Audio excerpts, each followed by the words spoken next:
ଅଗନା ଅଗନି ବନସ୍ତ। ତା ଭିତରେ ସୁନ୍ଦର ପୋଖରୀଟିଏ ଥାଏ। ବହୁ ଦିନରୁ କୁମ୍ଭୀରଟିଏ ସେହି ପାଣି ଭିତରେ ରହିଥାଏ। ଯଦି କୌଣସି ଜୀବ ପାଣି ପିଇବା ପାଇଁ ଆସେ ତାହେଲେ କୁମ୍ଭୀର ତାକୁ ପାଣି ଭିତରକୁ ଟାଣି ନେଇଯାଏ। ଯେଉଁ ଜୀବଜନ୍ତୁ ସେଠିକି ପାଣି ପିଇବା ପାଇଁ ଯାଆନ୍ତି କେହି କେବେ ଫେରନ୍ତି ନାହିଁ।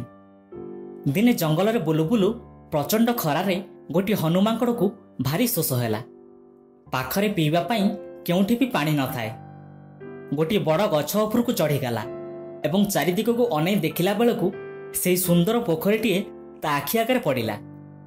ଏଣୁ ମାଙ୍କଡ଼ଟି ତରତର ହୋଇ ଗଛରୁ ଓହ୍ଲାଇ ପୋଖରୀ ଆଡ଼େ ଚାଲିଲା। ଅଳ୍ପ ଦୂରରେ ଥାଇ ମନେ ମନେ ଭାବିଲା, ଏ ନିଘଞ୍ଚ ଜଙ୍ଗଲରେ ଯାହା ହେଲେ ବି ଯେତେ ଜୀବଜନ୍ତୁ ଅଛନ୍ତି ସମସ୍ତେ ଏଠିକି ପାଣି ପିଇବା ପାଇଁ ଆସୁଥିବେ। କିନ୍ତୁ ଦୂରରେ ଦେଖିଲା ବାଲିକୁଦ। ବାଲିକୁଦ ପାର ହୋଇଗଲେ ପୋଖରୀଟି ପଡ଼ିବ। ସେହି ବାଲିକୁଦରେ ହନୁ ଦେଖିବାକୁ ପାଇଲା ଅନେକ ଜୀବଜନ୍ତୁର ପାଦଚିହ୍ନ। ସମସ୍ତଙ୍କର ଯିବା ପାଦଚିହ୍ନ ବାଲିରେ ପଡ଼ିଛି, କିନ୍ତୁ ଫେରିବା ପାଦଚିହ୍ନ କୌଣସି ଜୀବର ନାହିଁ। ରହସ୍ୟ କିଛି ବୁଝିପାରିଲା ନାହିଁ। କ'ଣ ବା କରିବ? ଇଆଡ଼େ ପ୍ରବଳ ଶୋଷ ହେଉଥାଏ। ସେ କୌଶଳରେ ଗୋଟିଏ ପଦ୍ମନାଡ଼କୁ ବାହାର କରି ତାରି ମାଧ୍ୟମରେ ପାଣି ପିଇବାକୁ ଲାଗିଲା। ପଦ୍ମନାଡ଼ ସାହାଯ୍ୟରେ ପାଣି ପିଉଥିଲା ବେଳେ ହଠାତ୍ କୁମ୍ଭୀରଟି ବାହାରି ଆସି ତାକୁ ଟାଣି ନେବା ପାଇଁ ବସିଲା। କିନ୍ତୁ ତାହା ଥିଲା ଗୋଟେ ପଦ୍ମନାଡ଼। ବାହାରକୁ ମୁଣ୍ଡ ଟୁଙ୍ଗାରି ଦେଖିଲା ତ ଦୂରରେ ମାଙ୍କଡ଼ ବସି ସେହି ନାଡ଼ ସାହାଯ୍ୟରେ ପାଣି ପିଉଛି। ମାଙ୍କଡ଼ ମଧ୍ୟ କୁମ୍ଭୀରକୁ ଦେଖିପାରି ହଠାତ୍ ପାଖରେ ଥିବା ଗଛ ଡାଳକୁ ଡେଇଁ ପଡ଼ିଲା। ଏହି ସମୟରେ ପାଣି ପିଇବା ପାଇଁ ଯେତେବେଳେ ଅନ୍ୟ ଜୀବଜନ୍ତୁ ଆସିଲେ ସେମାନଙ୍କୁ ସେ ମନା କରିଦେଲା। ଏମିତି ସମସ୍ତଙ୍କୁ କହି ମନା କରିବାକୁ ଲାଗିଲା। ଇଆଡ଼େ କୁମ୍ଭୀରକୁ ପ୍ରବଳ ଭୋକ ହେଲାଣି। ହେଲେ ସେ କ'ଣ ବା କରିବ? ଆଜିଠୁ ତାର ଭେଳା ବୁଡ଼ିଲା। ଯାହା ହେଲେ ବି ଉପାୟ କିଛି କରିବାକୁ ପଡ଼ିବ। ମାଙ୍କଡ଼ଟିକୁ ଜବତ କରିବାକୁ ପଡ଼ିବ। ତାପରେ କୁମ୍ଭୀର ପାଣି ଭିତରକୁ ବୁଡ଼ିଯାଇ ଗୋଟିଏ ବିରାଟ ରତ୍ନହାର ଆଣି ମାଙ୍କଡ଼କୁ ଦେଖାଇ କହିଲା, ମାଙ୍କଡ଼ ଭାଇ, ତୁମେ ମୋ ପ୍ରତି ଦୟା କର। ତୁମେ ଯଦି ଏଠିକି ଆସୁଥିବା ସବୁ ଜୀବଜନ୍ତୁଙ୍କୁ ମନା କରିଦେବ ତାହେଲେ ମୁଁ କ'ଣ ଖାଇ ବଞ୍ଚିବି? ତୁମେ ମୋ ପ୍ରତି ଟିକେ ଦୟା ହୁଅ। ତୁମକୁ ମୁଁ ଉପହାର ସ୍ୱରୂପ ଏ ରତ୍ନହାରଟିଏ ଦେଉଛି। ତୁମେ ୟାକୁ ନେଇ ଘରକୁ ଯାଅ। ମାଙ୍କଡ଼ ମଧ୍ୟ ତା କଥାରେ ରାଜି ହୋଇଗଲା। ରତ୍ନହାରକୁ ନେଇ ଗଛ ଉପରକୁ ଗଲା।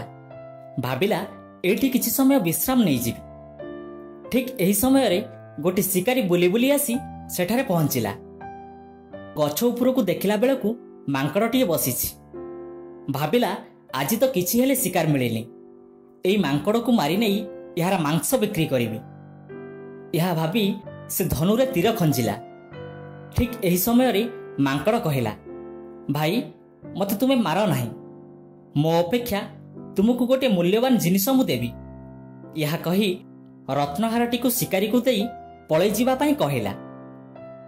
ଶିକାରୀ ରତ୍ନହାର ପାଇ ମନେ ମନେ ଭାବିଲା, ଏଇ ମାଙ୍କଡ଼ ନିଶ୍ଚିତ ଭାବେ ଆହୁରି ରତ୍ନହାର ରଖିଥିବ। ସେ ତାଠାରୁ ଆହୁରି ବେଶୀ ପାଇବା ଆଶାରେ ଆଉ ଥରେ ଧନୁରେ ତୀର ଖଞ୍ଜିଲା ଏବଂ ମାରିବାକୁ ବସିଲା। ମାଙ୍କଡ଼ ବହୁ ବିନୟ ସହକାରେ କହିଲା, ଭାଇ, ତୁମେ ମୋ ଉପରେ ଦୟା ହୁଅ। ତୁମେ ଯେତିକି ଚାହିଁବ ସେତିକି ରତ୍ନହାର ନେଇଯିବ। ତୁମକୁ ମୁଁ ସେହି ଜାଗା ଦେଖାଇଦେବି।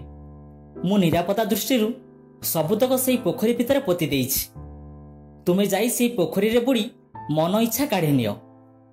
ମାଙ୍କଡ଼ କଥାରେ ଶିକାରୀ ଆନନ୍ଦରେ ପାଣି ଭିତରକୁ ପଶିଲା।